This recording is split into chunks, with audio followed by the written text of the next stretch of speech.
নমস্কাৰ।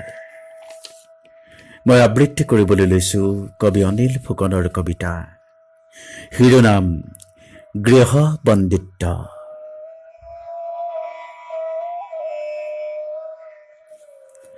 বন্দিত্বৰ সোৱাদ লভিছিলোঁ তেতিয়াই, যেতিয়া মা পেহীহঁতৰ লগত নামঘৰত ভাওনা চাইছিলোঁ। ভাল লাগিছিল যেতিয়া সেনাপতি বীৰজনে অসুৰবোৰক বন্দীশালত ভৰাইছিল। বেয়াও লাগিছিল আকৌ যেতিয়াই অসুৰবোৰে ৰজাক বন্দী কৰিছিল। বন্দিত্ব কি বুজি পোৱা নাছিলো যদিও মনৰ মাজত কিবা এটা বিশেষ অনুভৱে চুই গৈছিল।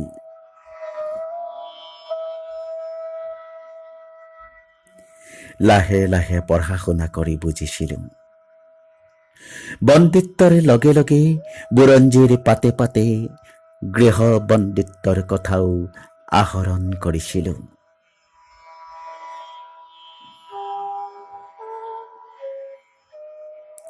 আজি হেনো জনতা কাৰফিউ দিন। অসমত গৃহ বন্দীৰ আখৰা।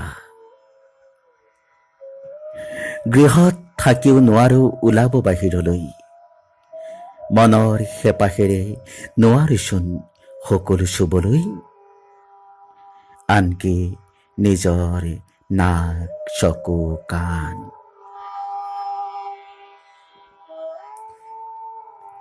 মুখত পিন্ধিব লৈছো বীজাণুনাশক মুখা,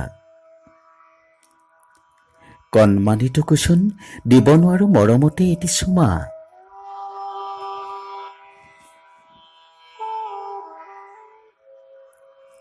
সময়ে সময়ে ঘনাই ধুইছো হাত, চাবোন আৰু স্বাস্থ্যসন্মত সামগ্ৰী লৈ। ঈশ্বৰকো মাতিছো হৃদয়ৰ প্ৰাৰ্থনাৰে,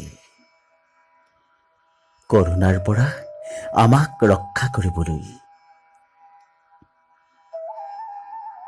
নভবাকৈ দেখোন মনলৈ আহে কোনোবা অজ্ঞাত শত্ৰুৰে অধিকাৰবোৰ যেন কাঢ়ি লৈ গৈছে।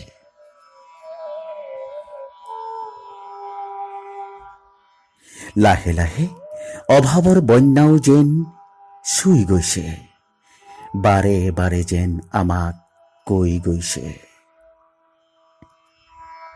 তুমি এনেকৈ ৰুধিব লাগিব কৰোনা ভাইৰাছ। গৃহ বন্দিত্বৰ এই অনুভৱক নকৰিবা অত্যাহাস। ইয়াৰ অবিহনে নহয় সম্ভৱ কৰোনা ভাইৰাছৰ সৰ্বনাশ।